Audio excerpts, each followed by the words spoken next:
नमस्कार कोल्हापूर, तुम्ही ऐकताय 90.4 मँगो FM आणि तुमच्या सगळ्यांचं खूप खूप स्वागत आहे. आणि काय आहे की आपण आपल्या FM वर भरपूर साऱ्या गोष्टींबद्दल माहिती घेत असतो, भरपूर तज्ज्ञांचे सल्ले आणि मान्यवरांच्या मुलाखती आपण इथे घेत असतो. आणि त्याच निमित्तानं आज आपल्या स्टुडिओमध्ये आहेत राज्य नियोजन मंडळाचे अध्यक्ष आणि मित्रा म्हणजेच महाराष्ट्र इन्स्टिट्यूशन फॉर ट्रान्सफॉर्मेशनचे उपाध्यक्ष आमदार Rajesh Kshirsagar sir. So sir, तुमचं खूप खूप स्वागत आहे. धन्यवाद. Yes sir. सर, पहिला तर मी खूप एक्सायटेड आहे तुमचा इंटरव्ह्यू घ्यायला. आणि माझा पहिला प्रश्न असा आहे सर की राज्य नियोजन मंडळाचे जे नव्याने काय उद्दिष्ट आहे? राज्य नियोजन मंडळाचा पूर्वीचं कामकाज असं होतं की जो जिल्हा नियोजनला निधी पूर्ण द्यायचो तर त्या निधीचं नियोजन आणि त्या निधीचं वर कंट्रोल, तो निधी चांगल्या पद्धतीने वापरात आला पाहिजे. ज्या ठिकाणी जिल्ह्याला विकासात्मक तो निधी गेला पाहिजे, ज्या पार्टला, त्या ठिकाणी तो जातोय का नाही पाहायचा, याचा आढावा घेण्याचं देखील काम त्या माध्यमातून असायचं. राज्य शासनाला विविध माध्यमातून सल्ला देण्याचं काम आम्ही करायचो. खरं म्हणजे आपल्याला माहीत असेल 2020-2021 ही 2 वर्ष संपूर्ण जगाच्या दृष्टीनं अत्यंत भयावह होती. आणि त्यावेळेला राज्य नियोजन मंडळाचा कार्याध्यक्ष या नात्यानं संपूर्ण महाराष्ट्राच्या 36 जिल्ह्याचा मी दौरा केला, विभाग वाईज दौरा केला. मग तो कोकण असेल, पश्चिम महाराष्ट्र असेल, Nashik range, Sambhajinagar range, Amravati range आणि विदर्भ नागपूर रेंज. तर या 6 विभागामध्ये 36 जिल्ह्यामध्ये मेडिकल इन्फ्रास्ट्रक्चर डेव्हलप करणं फार गरजेचं होतं आणि तुम्ही करण्याचा प्रयत्न केला. ऑक्सिजनचे प्लांट्स त्या ठिकाणी डेव्हलप केले. त्यानंतर तुम्हाला सांगायचं चाइल्ड व्हेंटिलेटर्स असतील, ICU युनिट्स असतील. कारण ती परिस्थिती अशी होती की त्यावेळेला मेडिकल इन्फ्रा डेव्हलप होणं फार गरजेचं होतं. मोठ्या प्रमाणात मृत्यू होत होते आणि कोविड काय करून जाईल लक्षात येत नव्हतं. आणि त्यामुळं मला फार मोठी संधी त्यावेळी मिळाली की राज्याच्या मेडिकल इन्फ्रास्ट्रक्चर डेव्हलपमेंट करण्यामागं माझा फार मोठा हात होता. आणि याच पद्धतीनं राज्य नियोजन मंडळाचं काम करत करत ज्या पद्धतीनं सेंट्रल गव्हर्नमेंटनं निर्णय घेतला, सन्माननीय पंतप्रधान नरेंद्रभाई मोदी यांनी इंडिया @47 ही जी संकल्पना मांडली, या आपल्या देशाला जगामध्ये जागतिक महासत्ता बनवण्याचं 2047 साली त्यांनी जे स्वप्न आपल्याला दाखवलं, त्या स्वप्नावर आधारित आज आपण काम करतो, आपला देश काम करतो आणि केंद्रामध्ये नीती आयोग त्यावर काम करतं. सर, मला महाराष्ट्र इन्स्टिट्यूशन फॉर ट्रान्सफॉर्मेशन बद्दल म्हणजेच मित्राबद्दल माहिती ऐकायला नक्कीच आवडेल. आता ही मित्रा संस्था नेमकी काय आहे आणि त्याची स्थापना का झाली आणि ती कशा प्रकारे काम करते, याबद्दल थोडी माहिती द्याल सर? केंद्राची ही भूमिका आहे की जागतिक महासत्ता आपल्याला 2047 साली बनायचं आहे. त्यावेळेला राज्यांची भूमिका देखील हीच असली पाहिजे, केंद्राला पूरक असली पाहिजे. या दृष्टीनं आपल्या सर्वांनाच माहिती आहे की महाराष्ट्र राज्याचा GDP हा इतर राज्यांच्या तुलनेमध्ये नेहमीच जादा राहिलेला आहे. आणि त्यामुळं केंद्रानं ज्यावेळी असं ठरवलेलं आहे आपल्या देशाला महासत्ता बनवायचं आहे, त्यावेळी राज्याची आपली देखील जबाबदारी तेवढीच होती. आणि त्यामुळे राज्यानं नव्यानं महाराष्ट्र इन्स्टिट्यूशन फॉर ट्रान्सफॉर्मेशन मित्रा या संस्थेची स्थापना केली. याचा मित्राचा उद्देश असा आहे की ज्या पद्धतीनं पूर्वी राज्याचा GDP जास्त होता त्या पद्धतीनंच आता 2027 पर्यंत $1 ट्रिलियन आणि 2047 पर्यंत $3.5 ट्रिलियन ही महाराष्ट्राची इकॉनॉमी आपल्याला साध्य करायची आहे की जेणेकरून आपल्याला महासत्ता बनत असताना राज्यांची देखील तेवढीच मदत किंवा तेवढा सपोर्ट असणं आवश्यक आहे. आणि म्हणून महाराष्ट्र इन्स्टिट्यूशन फॉर ट्रान्सफॉर्मेशन या संस्थेच्या माध्यमातून खरं म्हणजे देश ज्यावेळी महासत्ता बनू पाहतो, महाशक्ती बनू पाहतो, त्यावेळी होणारं नुकसान देखील टाळणं तेवढंच गरजेचं आहे. आपल्याला आठवत असेल 2019ला कोल्हापूरसह सांगली जिल्ह्यामध्ये महापुरानं थैमान घातलं आणि माझ्या माहितीप्रमाणे 5,000 कोटी रुपयाचं त्यावेळी नुकसान झालं. तीच परिस्थिती पुन्हा 2020-21 साली आली. या 2 वर्षामध्ये मोठ्या प्रमाणात नुकसान झालं. जमिनी वाहून गेल्या, दूध दुभती जनावरं वाहून गेली, गाड्या वाहून गेल्या, लोकांच्या घरात पाणी शिरलं, शेती वाहून गेली. एवढ्या मोठ्या प्रमाणात आपलं नुकसान झालं.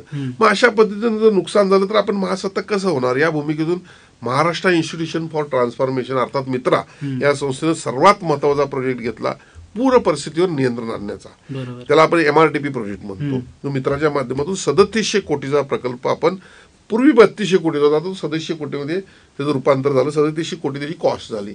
आणि हा आपण प्रकल्प आता हाती घेतलेला आहे, ज्याला वर्ल्ड बँकेनं कर्ज पुरवठा केलेला आहे. खऱ्या अर्थानं वर्ल्ड बँकेनं 1% थोडक्यात कर्ज पुरवठा केलेला आहे. सर, कोल्हापूर जिल्ह्यामध्ये येणाऱ्या कामांचं नियोजन कशा प्रकारे केलंय आणि कोणत्या प्रकारचे प्रकल्प योजले आहेत, याबद्दल थोडी माहिती द्याल सर? कोल्हापूर आणि सांगली जिल्ह्यामध्ये पूर परिस्थिती निर्माण होती, ती कारणं दूर करून पुढच्या काळामध्ये या ठिकाणी पूर परिस्थिती निर्माण होणार नाही याची दखल घेण्यात आलेली आहे. मी 1-2 कारण यातली प्रमुख सांगतो आपल्याला. खरं म्हणजे ज्या वेळेला मोठ्या प्रमाणात पाऊस होतो त्यावेळी धरणामध्ये मोठ्या प्रमाणात पाण्याचा साठा वाढला तर तो धरण फुटण्याचा ज्यावेळी संभव होतो त्यावेळी आपण धरणाचे दरवाजे उघडतो. आपला राधानगरी डॅम जो छत्रपती शाहू महाराजांनी पूर्वी विकसित केलेला आहे, खरं म्हणजे या 7 स्वयंचलित दरवाजे या डॅमला आहेत. आणि मग अशा पद्धतीने ज्या वेळेला पाण्याचा साठा मोठ्या प्रमाणात होतो आणि धरणाला जर त्याचा धोका निर्माण होणार असेल तर तो ते स्वयंचलित दरवाजे आपण म्हणतो ऑटोमॅटिक दरवाजे उघडले जायचे. ही छत्रपती शाहू महाराजांची त्यावेळी संकल्पना होती.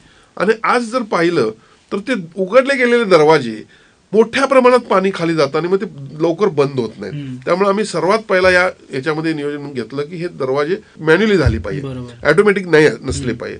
आणि त्यामुळे काय होणार आहे की जो धरणाला धोका जो उत्पन्न होत होता तेवढं पाणी खाली गेलं की दरवाजे आपल्याला बंद झाले पाहिजे की जेणेकरून पाणी पुन्हा खाली शहराकडे आलं नाही पाहिजे. हा त्यातला एक प्रमुख घटक आहे. कोल्हापूर, सांगली, इचलकरंजी, मिरज आणि कोल्हापूर जिल्हा परिषद, नद्यांची गाळ काढणे, सिवरेज क्लीन करणे, अशा अनेक उपाययोजना यामध्ये आहेत. आता आपल्याला आठवत असेल की शिरोलीपासून कोल्हापुरापर्यंत असणारा पूल जो भराव टाकून करण्यात आला होता तो आता आपण स्टील वर घेतो, म्हणजे आपण पिलर वर घेतो की जेणेकरून मधनं पाणी त्यातून पास होणार आहे पुढच्या काळामध्ये आणि शहराला बॅक वॉटर येणार नाही आहे. अशा अनेक उपाययोजना आहेत. आपल्याला आठवत असेल की पूर्वीच्या काळामध्ये मुंबईला पहिला पाऊस झाला तर हिंद माता थिएटर जवळ पाणी साठलं अशी एक नेहमी न्यूज असायची. आता त्यावेळेला मग डिझास्टर मॅनेजमेंट ऑफ मुंबईनं काय केलं की यावरती कायमचा उपाय काय केला पाहिजे, तर त्या ठिकाणी ज्या पद्धतीनं रेल्वेचे आपण अंडरब्रिज निर्माण करतो, ज्या पद्धतीनं आपण मेट्रोचे असतात त्या पद्धतीनं मोठा टँक पाण्याचा खाली निर्माण केला. म्हणजे वरती आहे तशा इमारती राहिल्या, पाणी वरती साचलं ते खालती साचू राहिलं. अशा प्रकारच्या उपाययोजना देखील ह्या आपण प्रोजेक्टमध्ये घेतोय. आणि म्हणून या ठिकाणी मला अत्यंत आनंद होतोय की कोल्हापूर जिल्हा या दोन्ही, सांगली जिल्हा या दोन्ही जिल्ह्यामध्ये जो मोठ्या प्रमाणात नुकसान होत होतं ते पुढच्या काळामध्ये होणार नाहीये. त्याच पद्धतीनं दुसरा प्रोजेक्ट आम्ही आता तातडीने हाती घेतोय जो म्हणजे कृषी पंपांना सौर ऊर्जेद्वारे वीज पुरवठा. यामध्ये संपूर्ण महाराष्ट्रामध्ये 15,000 कोटी रुपयाचा हा प्रकल्प आहे जो आमच्या मित्राचे अध्यक्ष सन्माननीय मुख्यमंत्री देवेंद्रजी फडणवीस आहेत, सहअध्यक्ष दोन्ही उपमुख्यमंत्री आणि उपाध्यक्ष मी त्यामध्ये, त्याला देखील मला मंत्री दर्जा आहे. या 15,000 कोटीच्या प्रकल्पामध्ये राज्यातील प्रत्येक शेतकऱ्याला कृषी पंपासाठी आपण सौर ऊर्जेवर वीज पुरवठा देतोय. आणि त्यामुळे झालंय काय की जे रात्री अपरात्री शेतकऱ्यांना जावं लागायचं, कुठेतरी स्नेक बाईट व्हायचे, अनेक गोष्टी त्यामध्ये होत्या, शेतीला योग्य वेळी पाणी पुरवठा मिळायचा नाही आणि त्यामुळे शेतीचं होणारं मोठं नुकसान. भारत हा शेतीप्रधान देश आहे, 70% जास्त आपली जमीन शेतीखाली, आणि अशा वेळेला त्यांना देखील आपण मोठ्या प्रमाणात सोयीसुविधा उपलब्ध करून देणं गरजेचं होतं. आणि त्यामुळे दुसरा महत्वाचा प्रकल्प मित्रांना हाती घेतला जो कृषी पंपांना आपण सौर ऊर्जेद्वारे वीज पुरवठा करतोय, तो देखील आता नव्याने येतोय. तिसरा प्रकल्प आमचा असा आहे की संपूर्ण राज्यामध्ये जवळपास 421 शहर आहेत ज्याला आपण नगर म्हणतो. या नगरांमध्ये अनेक पूर्वीच्या सरकारचे प्रकल्प असे होते की जे पूर्णत्वास नेले नव्हते, थोडक्यात त्यांना निधी देऊन ते प्रलंबित ठेवले होते. नाबार्डच्या माध्यमातून आम्ही 10,000 कोटीचा त्याला निधी देतोय की जेणेकरून अपुरे असलेले, म्हणजे पश्चिम महाराष्ट्रातलं मी एक उदाहरण देतो, कृष्णा खोऱ्यासारखा प्रकल्प, असे 421 राज्यातले प्रकल्प आहेत जे अपुरे होते, त्याला आम्ही 10,000 कोटी रुपये या माध्यमातून नाबार्डच्या माध्यमातून देतोय, एशियन बँकेच्या माध्यमातून देतोय, वर्ल्ड बँकेच्या माध्यमातून, असे 3 प्रकल्प आपण आणतोय. लवकरच कोल्हापूर जिल्ह्यासाठी आम्ही पायलट प्रोजेक्ट म्हणून आता आम्ही मित्राच्या माध्यमातून पहिली शाश्वत विकास परिषद कोल्हापुरात घेतली आणि त्यामध्ये 5 सेक्टरमध्ये आम्ही काम केलं. कृषी असेल, IT असेल, फाउंड्री असेल, अशा पद्धतीनं 5 पर्यटनाच्या बाबतीत आम्ही त्यावर विचार केला.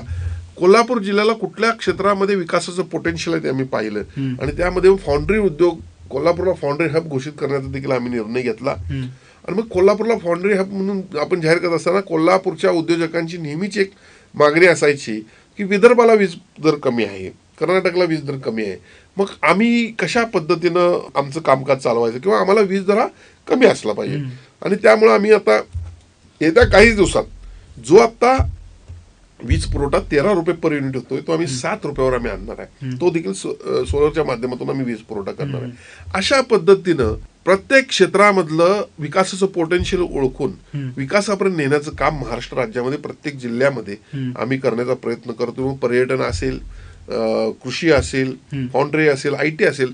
दुसरा एक महत्वाचा आम्ही निर्णय घेतला की महाराष्ट्रातील मुंबईसह जी प्रमुख शहर आहेत अ आणि ब मधली, नागपूर असेल, पुणे असेल, संभाजीनगर असेल, आता अ ब ही शहरं विकसित झालेली आहेत, त्या ठिकाणचं आयटी सेक्टर विकसित झालेलं आहे. मग आता क ड वर्गामध्ये आयटी सेक्टर चांगल्या पद्धतीने डेव्हलप झाला पाहिजे. इथली मुलं आपल्या आई वडिलांसोबत राहिली पाहिजे, त्यांची सेवा करता आली पाहिजे. बघा, खऱ्या अर्थानं आयटी मध्ये जरी आज डेव्हलप झालो असेल, मुलं आयटी इंजिनियर झाली असली, तर एक सामाजिक समस्या देखील निर्माण होऊन बसलेली आहे. त्यांच्या आई वडिलांच्याकडे पाहायला त्यांना वेळ नाहीये.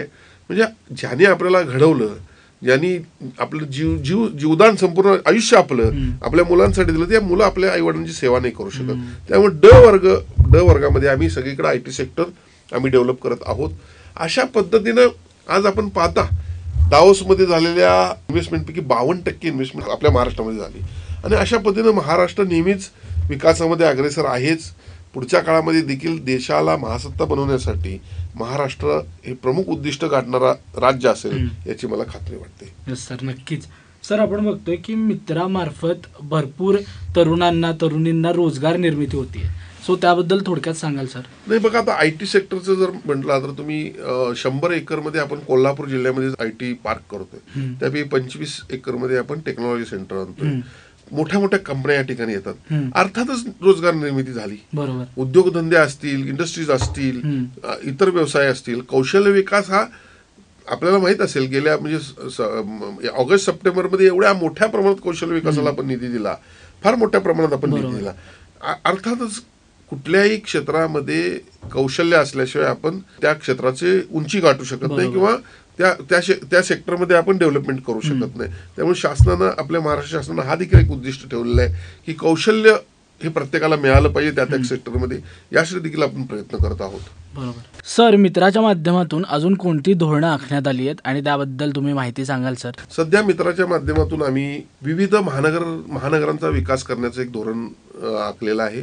त्यामध्ये पहिली बैठक ही सीओ मित्रा, मी स्वतः होतो, त्यानंतर ठाणे, नागपूर आणि कोल्हापूर महापालिका आयुक्त यांच्यामध्ये झाली, की जेणेकरून त्या ठिकाणी इंटरनॅशनल फायनान्स कंपनीचे अधिकारी आले होते की त्यांच्या माध्यमातून 1% दरानं कर्ज पुरवठा घेऊन, मग कोल्हापुरातलंच बोलायचं झालं तर कोल्हापूरमध्ये महानगरपालिकेची इमारत आपली जुनी झालेली आहे, ती आम्ही दुसरीकडे शिफ्ट करून त्या ठिकाणी त्यांच्याकडून पैसे घेतोय.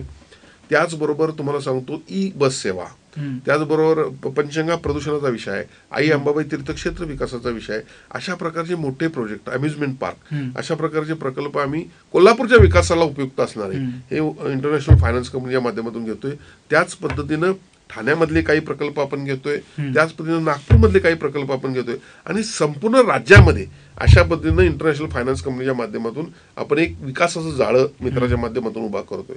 त्याचबरोबर कोल्हापूर जिल्ह्याचं आपण पाहिलं गेल्या अनेक दिवसामध्ये हद्दवाढीचा विषय असेल, खंडपीठाचा विषय असेल, मग बाकी मी सांगितले तीर्थक्षेत्र विकास वगैरे विषय असेल, आयटी पार्कचा विषय असेल, पुढच्या काळामध्ये निश्चितपणे लवकरात लवकर या विषयांवर आपल्याला काहीतरी समाधानकारक घडल्याचं निश्चितपणे मित्राच्या माध्यमातून पाहायला मिळेल, एवढी मी आपल्याला खात्रीशीर सांगतो. नक्कीच सर, नक्कीच. सर, अजून एक की आपलं कोल्हापूरचं पर्यटन वाढण्यासाठी आपण कोणत्या प्रकारच्या गोष्टींची काळजी घेतोय आणि त्यासाठी आपण काय काय योजना आखतोय याबद्दल थोडी माहिती सांगाल सर? मित्राच्या माध्यमातून त्या जिल्ह्यातलं विकासाचं पोटेन्शियल ओळखणं आणि त्यासाठी प्रयत्न करणं हे आमचं प्रथम काम आहे. आणि पर्यटनाच्या बाबतीमध्ये तर आम्ही मुंबईसह राज्यामध्ये ज्या ठिकाणी मग फूड पर्यटन असेल, आता आपल्या कोल्हापूर जिल्ह्यात मोठ्या प्रमाणात गडकोट किल्ले आहेत, तर त्या ठिकाणी या ठिकाणी मोठ्या प्रमाणात जंगल आहे, आपलं बायसन सेंच्युरी आहे, अनेक गोष्टी या ठिकाणी आहेत. तर या ठिकाणी पर्यटक कसा वळला गेला पाहिजे, म्हणजे किमान 3 ते 4 दिवस पर्यटक या ठिकाणी खेळला गेला पाहिजे. त्यामध्ये एक अंबाबाई तीर्थक्षेत्र असेल, ज्योतिबा असेल, त्याचबरोबर तुम्हाला सांगतो नरसोबाची वाडी असेल, प्रमुख तीर्थक्षेत्र आहेत. या ठिकाणी 1 दिवस त्यांचा गेला, 1 दिवस अम्युजमेंट पार्कमध्ये गेला, 1 दिवस अशा पद्धतीनं गडकोट किल्ले बघायला गेला, 1 दिवस, म्हणजे असे 3 ते 4 दिवस या ठिकाणी खेळले गेले पाहिजेत. या दृष्टीनं कोल्हापूर जिल्ह्यामध्ये आपण पर्यटन या दृष्टीनं प्रयत्न करतोय. सर, सोबतच आपण बघतोय की आपल्या कोल्हापूरमध्ये वाढतं प्रदूषण ही दिवसेंदिवस एक वाढती समस्या बनतीये. सो त्याबद्दल आपण कशा प्रकारे नियोजन करतोय सर? वाढतं प्रदूषण हा तर संपूर्ण जगाचाच प्रश्न होऊन बसलेला आहे. मोठ्या प्रमाणात प्रदूषण वाढत आहे. या प्रदूषणासाठी खरं म्हणजे आम्ही प्रयत्न करतोय. आता पंचगंगा प्रदूषणाचं DPR मोठ्या प्रमाणात तयार आहे, 750 कोटी रुपये आपण त्याला देतोय. पण आता मला असं वाटतंय की जगातल्या प्रत्येक नागरिकाने याविषयी विचार करणं गरजेचं आहे.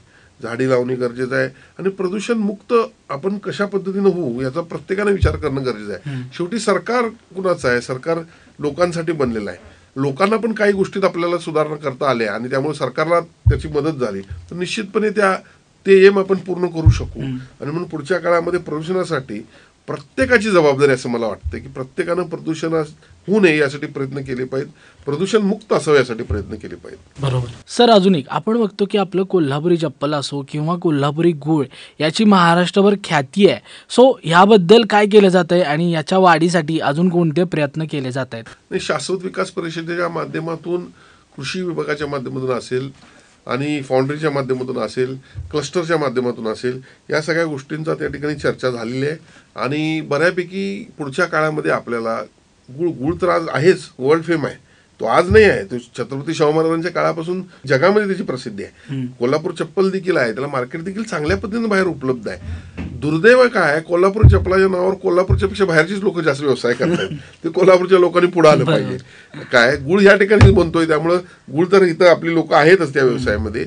अनेक प्रगत शेतकरी आपल्याला आज कोल्हापूर जिल्ह्यामध्ये पाहायला मिळतात जो गुळ एक्सपोर्ट करत असतात, चांगल्या प्रतीचा गुळ. अर्थात ह्या सगळ्या गोष्टी स्वतःनं ठरवल्या पाहिजेत. स्वतःला किती आम्ही शासन म्हणून निश्चितपणे या सगळ्यासाठी प्रयत्न करतोय, मदत करण्याचा प्रयत्न करतो. नक्कीच सर. आणि सर थँक्यू सो मच, आज तुम्ही इथं आलात आणि आमच्याशी एवढ्या चांगल्या गप्पा मारल्यात आणि एवढी चांगली माहिती आमच्यापर्यंत पोहोचवलीत. सो कोल्हापूरकर हे होते राज्य नियोजन मंडळाचे अध्यक्ष आणि मित्रा म्हणजेच महाराष्ट्र इन्स्टिट्यूशन फॉर ट्रान्सफॉर्मेशनचे उपाध्यक्ष आमदार Rajesh Kshirsagar sir. So sir thank you so much. आणि कोल्हापूरकर ऐकत राहा 90.4 मँगो FM. स्टे ट्यून्ड आणि एन्जॉय करा ही मस्त मस्त कमाल धमाल कहाणी.